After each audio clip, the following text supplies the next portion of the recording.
사랑하는 성도 여러분, 그리고 진리를 찾는 모든 분들께 오늘 우리는 기독교 신앙의 가장 깊고도 찬란한 심장부로 여행을 떠나고자 합니다. 바로 예수 그리스도의 부활이라는 주제입니다. 이 말씀을 듣기 전에 잠시 마음을 모아 이 메시지가 여러분의 삶에 생명의 빛으로 임하기를 소망하며 저희 채널에 함께 해주시는 것만으로도 하나님의 은혜를 전하는 귀한 동력이 됨을 기억해 주시길 바랍니다. 여러분의 구독과 공유가 또 다른 영혼에게 복음의 씨앗을 심는 귀한 사역이 될 것입니다. 여러분과 가정의 주님의 평안이 함께하기를 기도합니다. 오늘 이 부활의 아침, 우리는 어디서부터 시작해야 할까요? 이 자리에는 하나님의 임재로 인한 거룩한 전율이 흐르고 있습니다. 우리는 오늘 성경 말씀 속으로 깊이 들어가 부활의 명백하고도 흔들리지 않는 증거들에 대해 이야기 나누고자 합니다. 먼저 우리 스스로에게 질문을 던져봅시다. 부활이란 무엇일까요? 만약 예수님께서 부활하지 않으셨다면 오늘날 당신과 저는 어디에 서 있을까요? 왜 부활이 기독교 신앙의 가장 근본적인 토대가 되는 것일까요? 성경은 분명히 말합니다. 내가 만일 내 입으로 예수를 주로 시인하며 또 하나님께서 그를 죽은 자 가운데서 살리신 것을 내 마음에 믿으면 구원을 받으리라. 이 말씀은 예수님의 부활을 믿지 않으면 구원에 이를 수 없다는 것을 의미합니다. 참으로 중대한 문제입니다. 그래서 우리는 히브리서 6장 1절과 2절 말씀을 통해 부활이 기독교의 기본 교리 중 하나임을 확인해야 합니다. 성경은 이렇게 기록합니다. 그러므로 우리가 그리스도의 도의 초보를 버리고 죽은 행실을 회개함과 하나님께 대한 신앙과 세례들과 안수와 죽은 자의 부활과 영원한 심판에 관한 교훈의 털을 다시 닦지 말고 완전한 대로 나아갈지니라. 보십시오. 죽은 자의 부활은 우리가 완전한 믿음으로 나아가기 위해 반드시 굳건히 세워야 할 기초, 즉 파운데이션을 닥트린이라고 성경은 선포합니다. 이 부활의 교리는 몇 가지 중요한 사실을 포함합니다. 첫째, 예수님은 부활의 첫 열매가 되셨습니다. 그리고 예수님 이후에 두 종류의 부활이 있을 것입니다. 하나는 의인들의 부활입니다. 예수님께서 다시 오실 때 그분을 믿고 잠든 자들이 먼저 일어나고 살아있는 성도들 또한 영광스러운 몸으로 변화될 것입니다. 그리고 두 번째 부활은 천년왕국이 끝난 후 믿지 않는 모든 이들이 영원한 심판을 받기 위해 일어나는 심판의 부활입니다. 그들은 영생을 위함이 아니라 자신의 행위에 따라 심판받기 위해 부활하게 될 것입니다. 사도 바울은 고린도전서 15장 3절에서 8절을 통해 부활의 복음을 명확하게 요약합니다. 내가 받은 것을 먼저 너희에게 전하였노니 이는 성경대로 그리스도께서 우리 죄를 위하여 죽으시고 장사 지낸 바 되셨다가 성경대로 사흘 만에 다시 살아나사 게바에게 보이시고 후에 12 제자에게와 그 후에 500여 형제에게 일시에 보이셨나니 이 말씀을 주목하십시오. 바울은 자신의 주장이 거짓이 아님을 증명하기 위해 수많은 증인들을 제시합니다. 고대 율법에서는 2명의 증인만 있어도 어떤 사실이 참됨을 입증할 수 있었습니다. 그런데 예수님께서는 무려 500명이 넘는 사람들에게 당신의 부활하신 모습을 직접 보여주셨습니다. 이는 그 어떤 역사적 사건보다도 확실한 증거입니다. 그렇다면 부활이란 정확히 무엇일까요? 예수님께서는 온갖 채찍질과 모욕, 십자가의 고통을 겪으시고 우리의 죄값을 치르기 위해 음부에까지 내려가셨다가 다시 생명으로 돌아오신 것입니다. 무덤에서 일어나신 것입니다. 이 그리스도의 부활은 기독교 신앙의 핵심입니다. 만일 당신이 예수님의 부활을 믿지 않는다면 아직 진정한 신앙의 문턱에 서 있다고 말하기 어려울 것입니다. 또한 부활은 우리에게 미래에 대한 소망을 줍니다. 우리 역시 마지막 날에 부활하여 그리스도와 같이 영광스러운 몸으로 변화될 것을 믿기 때문입니다. 아멘. 부활을 이야기할 때마다 우리는 영적인 세계로 들어가는 문, 즉 포털이 열리는 것을 느낍니다. 부활의 메시지가 선포되는 곳에는 언제나 하나님의 권능이 나타납니다. 왜냐하면 부활 자체가 능력의 원천이기 때문입니다. 초대교회는 바로 이 부활의 능력 위에 세워졌습니다. 사도행전 4장 33절은 사도들이 큰 권능으로 주 예수의 부활을 증언하니 무리가 큰 은혜를 받아 라고 기록합니다. 그들이 부활을 선포할 때 모인 곳이 진동하고 병든 자가 치유받고 죽은 자가 살아나는 기적이 일어났습니다. 교회는 초자연적인 공급하심과 성령의 강력한 역사로 폭발적으로 성장했습니다. 그러나 시간이 흐르면서 교회는 점차 그 뿌리, 즉 부활의 능력을 잃어버리기 시작했습니다. 인간적인 방법론, 철학, 심리학, 과학적 논리가 하나님의 능력을 대체했습니다. 우리는 역사 속의 예수, 병자를 고치고 기적을 행하셨던 과거의 예수에 대해서는 이야기하지만 지금도 살아 역사하시는 부활하신 예수님에 대해서는 깊이 알지 못합니다. 마치 뿌리가 잘린 나무처럼 오늘날 많은 교회가 생명력을 잃고 전통과 형식만 남게 된 것입니다. 종교는 종종 사람들을 기쁘게 하기 위해 능력 없는 하나님을 제시합니다. TV를 켜면 볼 수 있는 장엄하고 전통적인 예배 의식 속에는 깨어진 가정을 회복시키고 병든 육신을 치유하며 절망에 빠진 영혼을 구원하는 살아있는 능력은 찾아보기 어려울 때가 많습니다. 그들에게 부활은 살아있는 실제가 아니라 1년에 한 번 기념하는 전통일 뿐입니다. 그러나 부활에 대한 살아있는 계시가 있을 때 하나님의 능력은 기적과 표적, 놀라운 이적들로 나타납니다. 부활을 단순한 전설이나 철학 혹은 위대한 스승의 가르침으로 여겨서는 안 됩니다. 예수님은 단순한 선지자가 아니라 살아계신 하나님의 아들이십니다. 스스로에게 다시 한번 질문해 보십시오. 예수님께서 부활하지 않으셨다면 어떻게 되었을까요? 우리는 부활하신 그리스도를 이토록 강조할까요? 중요한 점은 예수님께서 신으로서가 아니라 인간으로서 부활하셨다는 사실입니다. 신은 죽지 않습니다.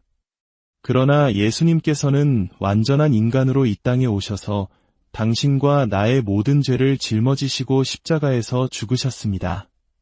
그리고 사흘 만에 죽음을 이기시고 인간으로서 일어나셨습니다. 바로 여기에 부활의 위대한 능력이 있습니다. 기독교는 세상의 그 어떤 종교와도 다릅니다. 기독교는 명백한 증거를 요구하는 신앙입니다.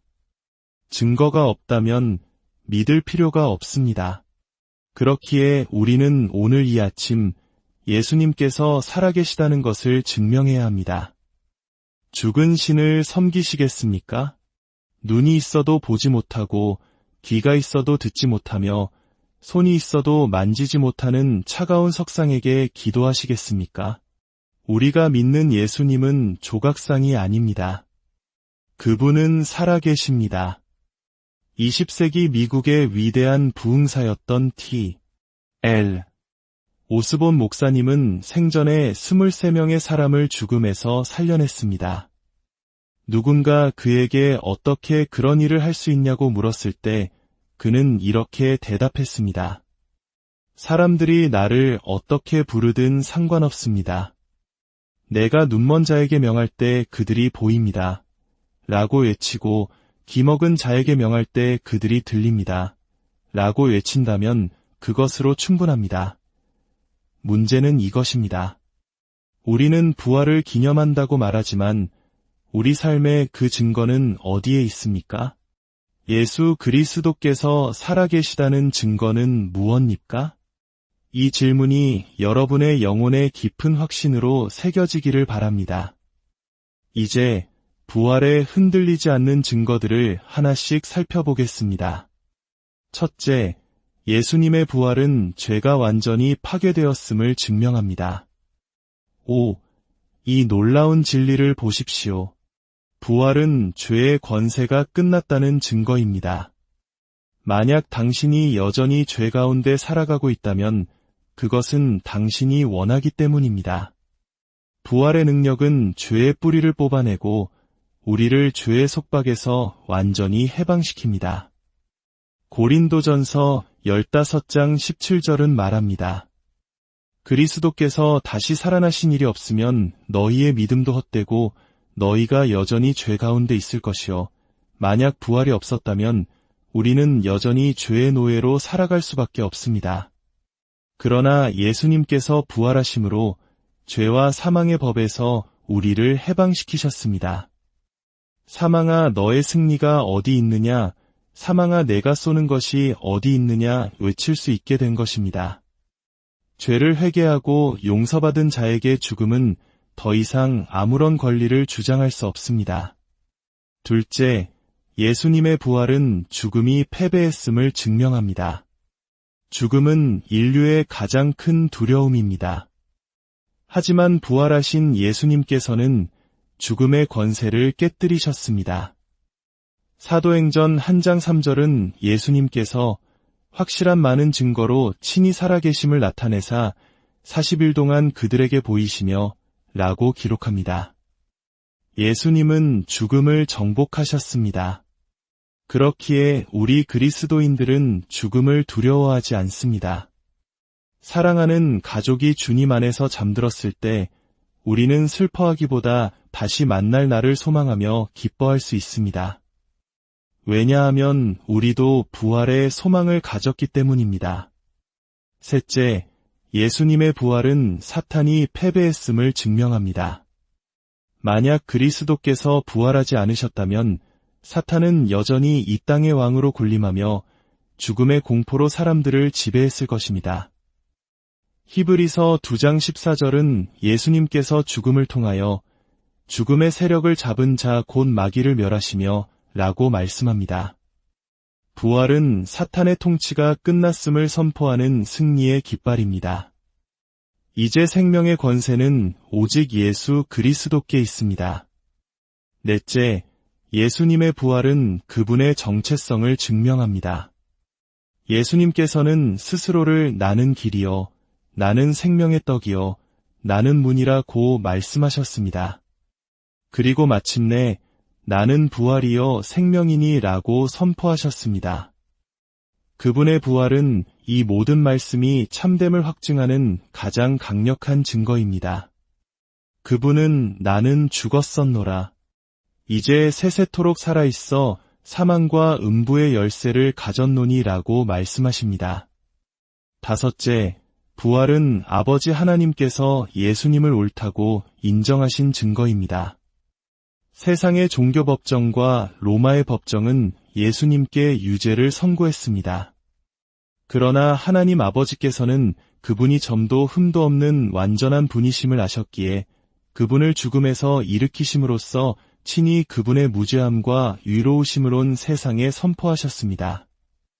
여섯째, 오늘날 우리 삶에 나타나는 기적과 표적, 그리고 놀라운 변화들이 바로 예수님께서 살아계시다는 증거입니다. 아프리카 레소토에서 사역하는 한 목회자가 있었습니다. 그는 죽은 자를 살리는 법을 배운 후 본국으로 돌아갔습니다. 얼마 후 오토바이 사고로 죽어 영안실에 사흘 동안 안치되었던 19세 청년을 위해 기도했습니다. 사망 진단서까지 발급된 상태였습니다. 그러나 그가 예수의 이름으로 기도했을 때 그 청년은 자리에서 벌떡 일어났습니다. 이 소식은 전 세계 뉴스를 통해 알려졌습니다. 또한 남미의 한 지표에서 있었던 일입니다. 뱃속의 아기가 죽은 지 사흘이 지나 배가 검게 변해버린 한 여인이 찾아왔습니다. 의사들은 산모의 목숨도 위험하다고 경고했습니다. 그러나 우리가 함께 기도했을 때 그녀는 뱃속에서 아기가 뛰는 것을 느꼈습니다. 배의 색깔이 정상으로 돌아왔고 얼마 후 건강한 아기를 출산했습니다. 그녀는 이렇게 간증했습니다. 만약 그때 부활의 능력을 믿지 않았다면 저는 지금 죽은 아기를 안고 있었을 것입니다. 이것이 바로 부활의 능력입니다. 죽었던 꿈이 다시 살아나고 멈췄던 비전이 다시 시작되며 병든 장기가 회복되는 생명의 역사입니다. 만약 예수님께서 부활하지 않으셨다면 저는 여전히 죄 가운데 있었을 것입니다. 죽음이 저를 붙들고 있었을 것입니다. 사탄이 저를 지배하고 제 마지막은 지옥이었을 것입니다. 그러나 예수님께서 죽음에서 부활하셨기에 오늘 우리는 이 자리에 서서 증언할 수 있습니다. 여기 살아계신 예수님을 만난 사람들의 생생한 증언들이 있습니다. 한때 마약과 술, 폭력과 음란에 빠져 노숙자로 거리를 헤매던 사람이 있었습니다. 그러나 부활하신 예수님을 만난 후 그는 완전히 새로운 사람이 되어 수많은 영혼을 하나님께 인도하는 영향력 있는 리더가 되었습니다. 2번이나 유방암 선고를 받았던 한 자매가 있었습니다. 죽음의 공포 속에서 그녀는 부활하신 주님을 의지했습니다. 그리고 지금 그녀는 암으로부터 완전히 자유롭게 되어 건강한 모습으로 주님을 찬양하고 있습니다. 마피아와 어울리며 살인을 저지르던 사람들을 위해 일하고 마약과 술에 절어 살던 한 형제가 있었습니다. 그의 간은 정상 크기의 2배로 부풀어 올라 죽어가고 있었습니다. 그러나 누군가 그를 위해 기도했을 때 그의 간은 불타는 듯 뜨거워지더니 정상으로 돌아왔습니다. 이제 그는 거리에서 죽은 자를 살리시는 예수님의 부활을 증거하는 전도자가 되었습니다. 이것이 바로 부활의 능력이며 예수님께서 오늘날에도 살아 역사하신다는 가장 확실한 증거입니다. 사랑하는 여러분, 이 시간 여러분의 마음 문을 열고 살아계신 예수님을 영접하지 않으시겠습니까? 그분은 여러분의 과거의 모든 죄를 용서하시고 죽음의 공포에서 건져내시며 사탄의 모든 권세에서 해방시켜 주실 것입니다. 여러분의 삶에 목적과 비전을 주시고 깨어진 관계를 회복시키며 하늘의 기쁨과 평강으로 채워주실 것입니다. 함께 이 기도를 따라해 주십시오. 하나님 아버지, 저는 죄인임을 고백합니다. 저의 모든 죄를 회개합니다. 제 입으로 예수 그리스도께서 저의 주님이시며 구원자이심을 시인합니다. 제 마음으로 하나님께서 예수님을 죽은 자 가운데서 다시 살리신 것을 믿습니다. 지금 제 마음에 들어와 주십시오. 예수님의 이름으로 기도합니다. 아멘. 이 기도를 드리신 여러분을 축복합니다. 여러분은 이제 하나님의 자녀가 되었습니다. 주 예수 그리스도의 부활의 능력이 여러분의 모든 연약함을 강하게 하고 모든 슬픔을 기쁨으로 바꾸며 여러분의 가정과 삶의 터전 위에 하늘의 평강으로 가득하기를 축복하고 기도합니다.